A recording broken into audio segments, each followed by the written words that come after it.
Welcome to the Linear Efficiency Forecast. This is the only free resource that can give you an accurate daily forecast on a per channel on a blended basis and give you insights into your historical ad performance, your outlier months, your week ad metrics, all that kind of thing. So let's go ahead and hop into this now. We weren't actually really planning on giving this away, but so many people were asking me on Twitter through this tweet that we just decided, hey, I think it would be great to just democratize forecasting. It should be something that everyone has access to and everyone can understand. So that's what we're doing with this sheet. And this is really only the first version, and we have some huge updates planned.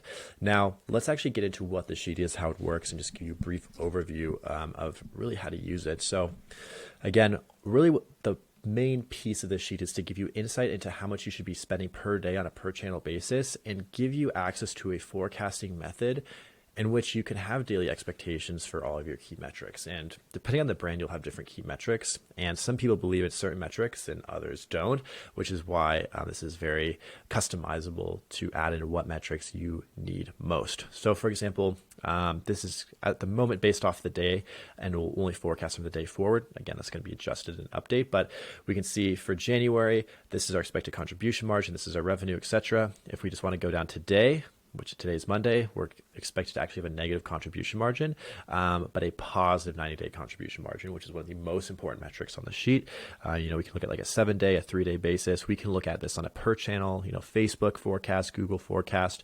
We can look at the actual table here where this is pulled, all that good stuff. Now, really what this has in terms of metrics is we focus first on the contribution margin level, then we look at revenue and costs, then we go into like new customers and some other kind of extraneous metrics. Again, very customizable with what you need. Probably the most valuable metrics here being kind of that new customer ROAS. A lot of people like that metric, and contribution margin and 90-day contribution margin, which is one of my favorite, and contribution margin return on ad spend. So for every dollar you spend on ads, how much do you make back in net profit? Now there's also a metric for 90-day contribution margin return on ad spend, which is a very powerful metric, but it's quite a bit less accurate than just the normal CROAS. So this really gives you an insight on a daily basis. For example, today, this is what we're expected to see in terms of results based on everything going on at the moment.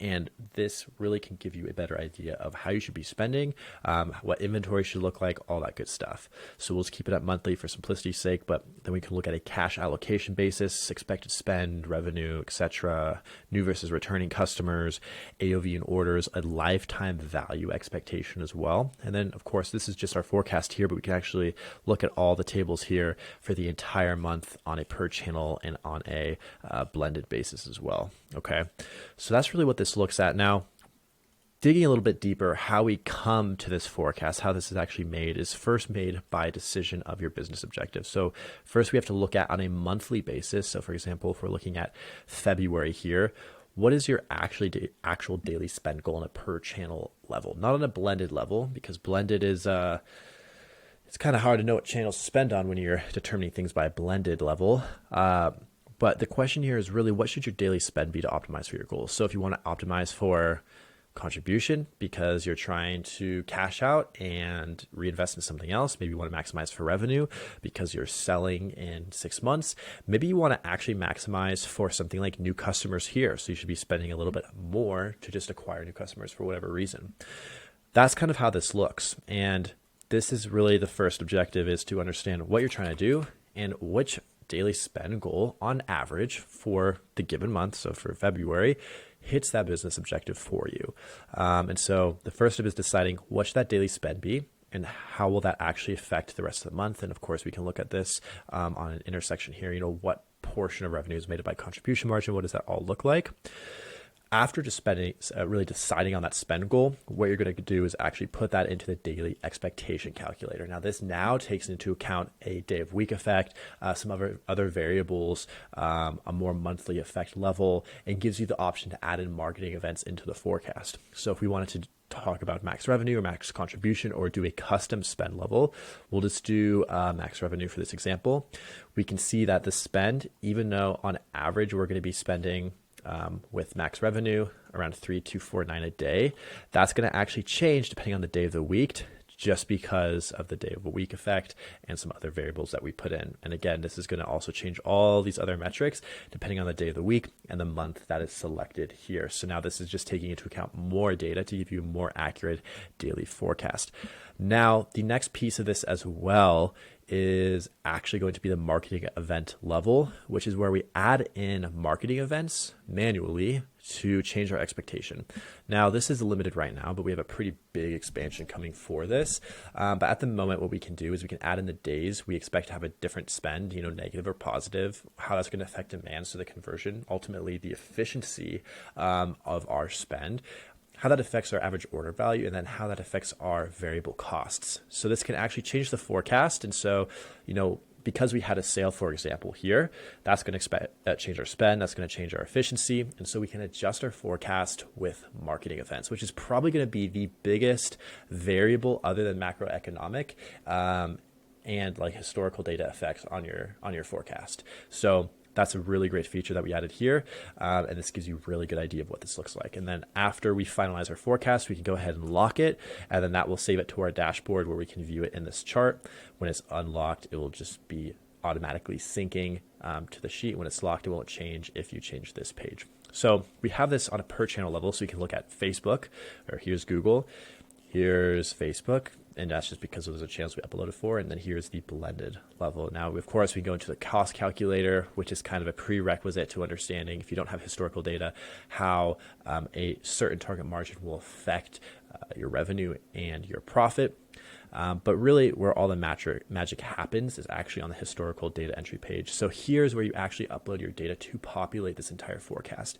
Now the forecast works by using historical data to project the current year. And we do have a new feature coming for a heavy recency bias, which also accounts for the previous month's data.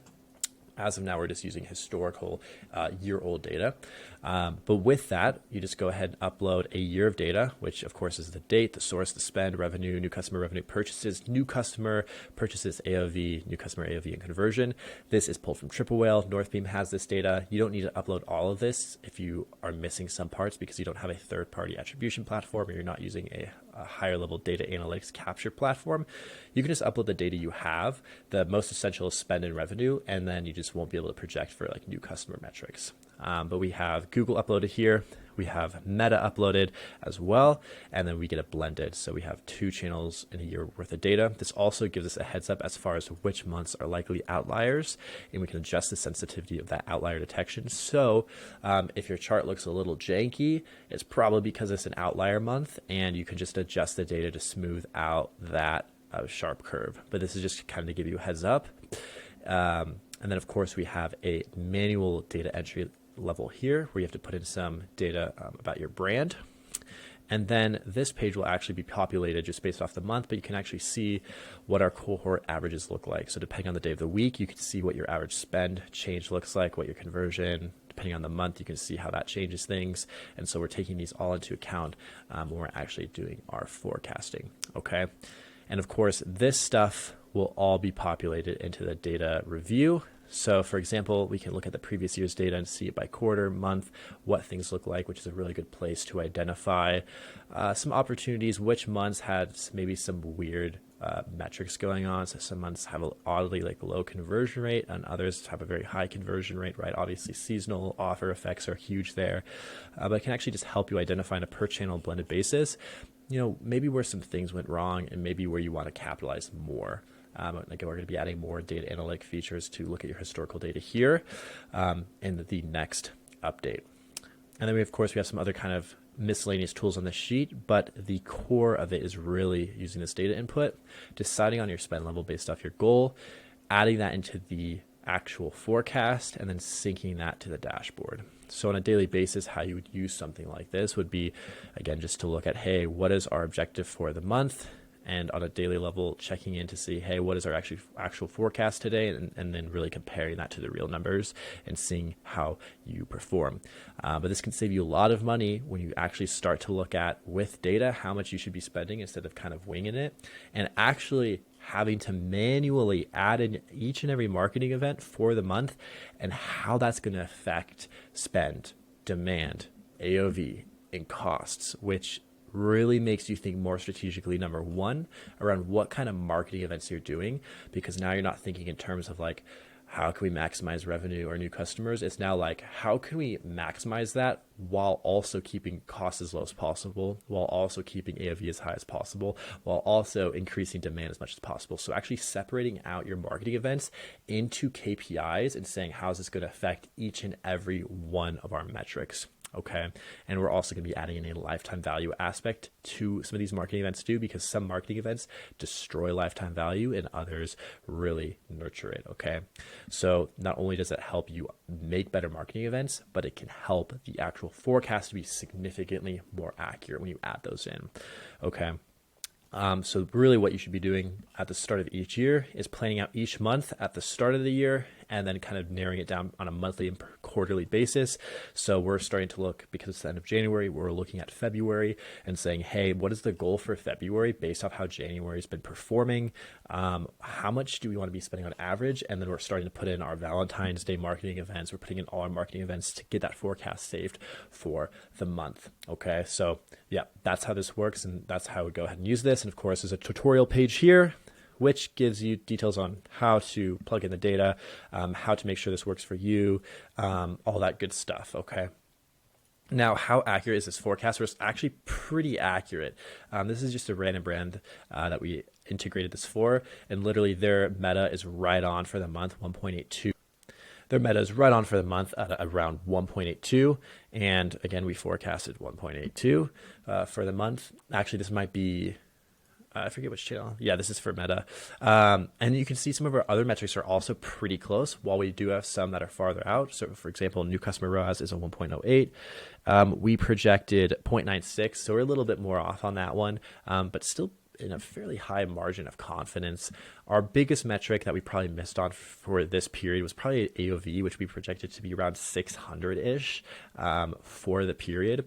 And our AOV came back, not sure if it's reflected here. AOV came back a little bit higher though. You can see our CPA 397. It's a little bit different. You'll kind of see that here.